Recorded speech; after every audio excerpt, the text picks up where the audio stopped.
Can you see the freeway traffic down below? I am literally pissing myself right now. Just so you know. Like, why am I doing this? Oh my god, I'm gonna die.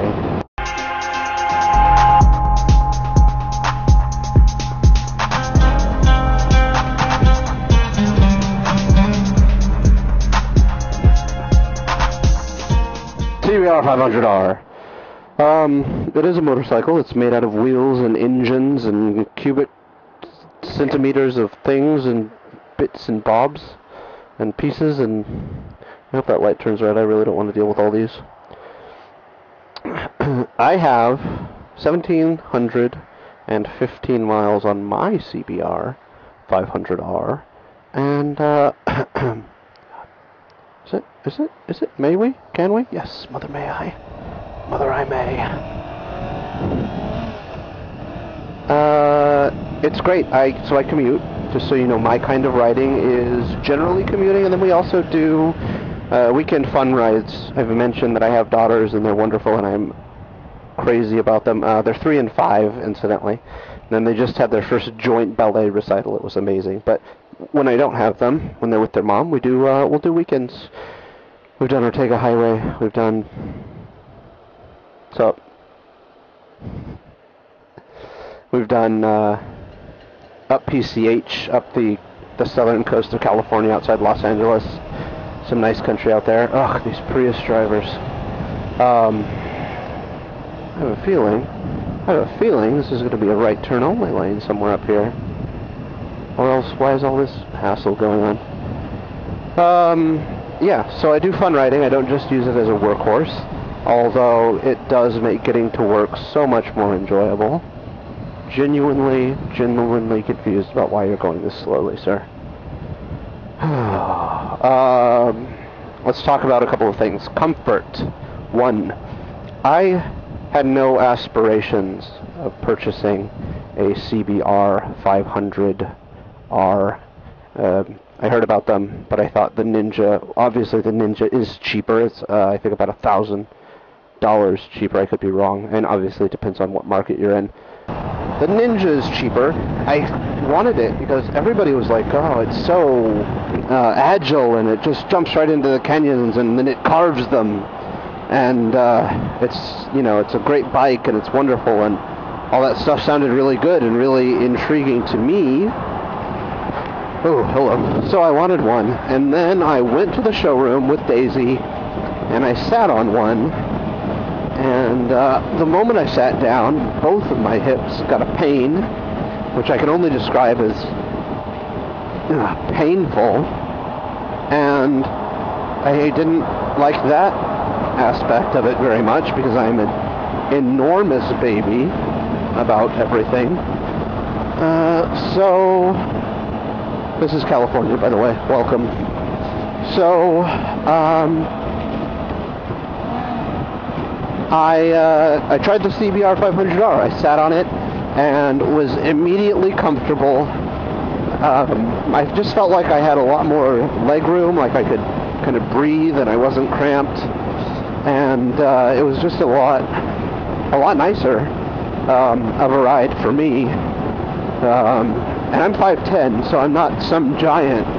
So comfort, it feels good. It feels good between my legs, and I don't mean that in any kind of way other than that when I sit on it, it doesn't feel like it's pushing my thighs apart. I think it's got a relatively narrow seat, and that's very comfortable for me. I really enjoy that. So that's nice.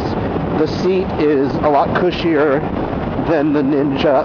I will say after about 100 miles straight in the saddle, it starts to grow teeth, but let's talk about power, what you're all interested in. Doing wheelies. Just one continuous wheelie from the time you leave your parking drive lot way till the time you arrive at whatever fashionable destination you're surely bound for. Power's good. If you want to pass someone with enthusiasm, you're going to have to drop a gear. And depending on how much you're kind of in cruising mode, you may have to drop 2 gears.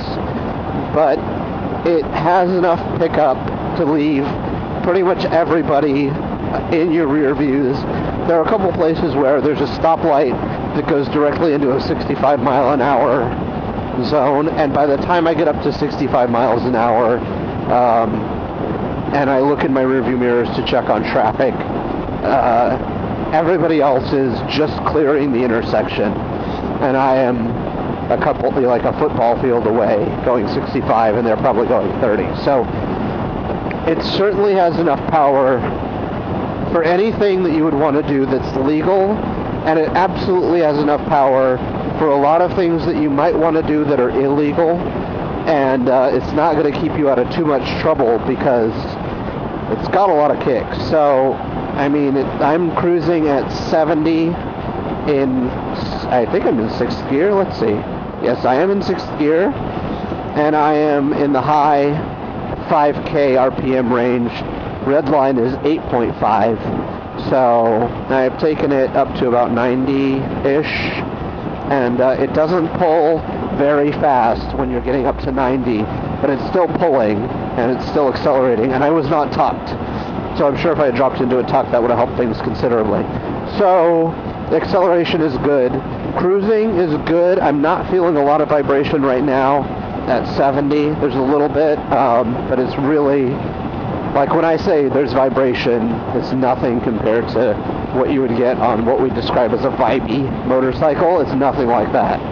It's just that the bike is buzzing a little bit because it's working a little bit to haul my giant buttocks down the road at a speed that could kill me and everyone I love.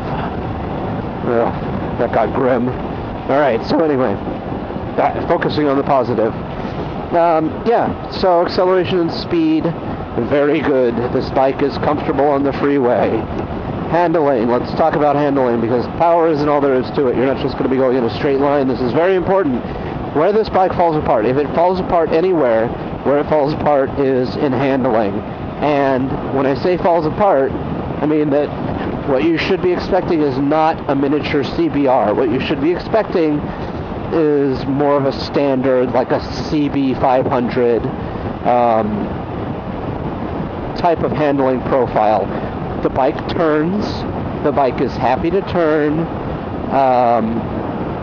and yet, even though the bike is happy to turn, it does not cut into corners the way the Ninja 300 does. I consider the Ninja 300 more of a miniature sports bike. I consider the CBR500R more of a sports-oriented standard bike. If you like sports styling and you want to have a little bit of a lean with a bike that looks like a mini Fireblade, this is a really good bet for you.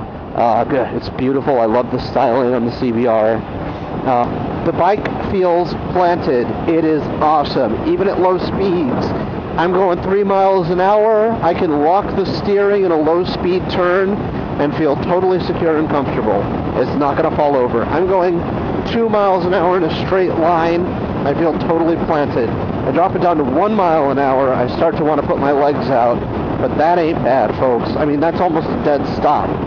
Stopping at stop signs, you can pretty much keep it up for the required 3 seconds. I'm not even exaggerating. You just keep it up, and it just happens magically on its own. So, planted, yes. However, after riding Daisy's Ninja, the CBR does not jump into the corners the way the Ninja does. It goes into the corners, and it's glad to go into the corners for you, but it does not jump enthusiastically into the corners. And if you've ever ridden a sport bike, you probably know exactly what I'm talking about.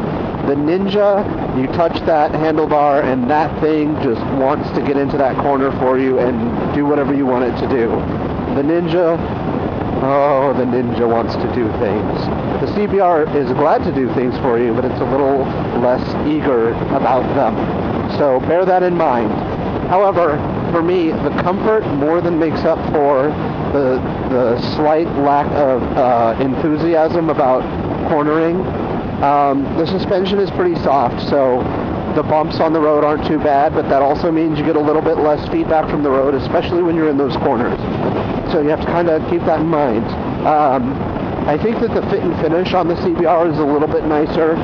So like the clip-ons feel a little bit nicer. All the levers, the factory ones are pretty nice.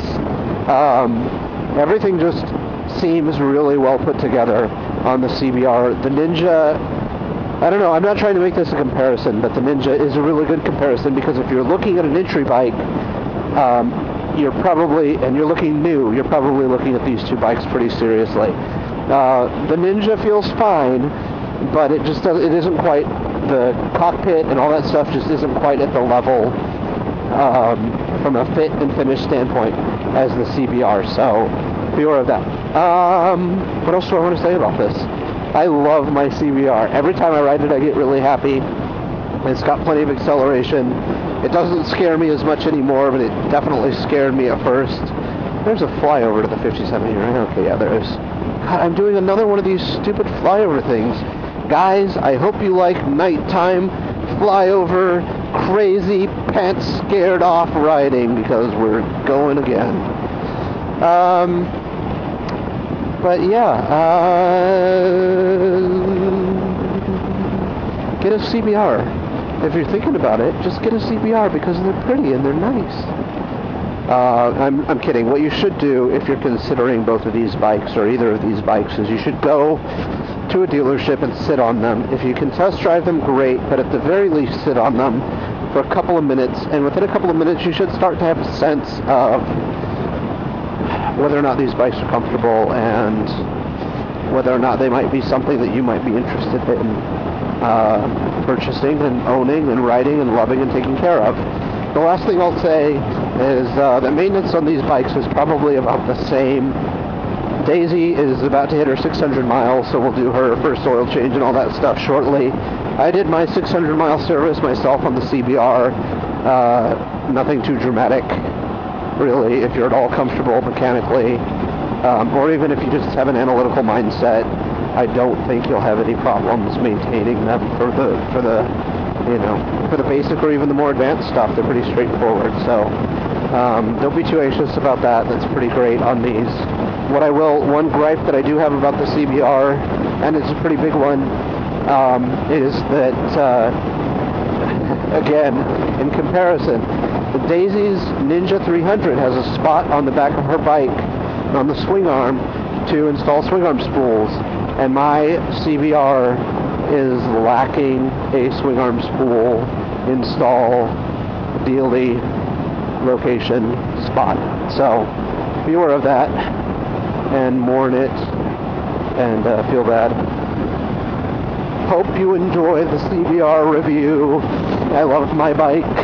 The road is bumpy again, so I'll leave you with music by Disparition. Arrivederci. Check out disparition.info for more tunes, free music, and enjoyable listening stuff.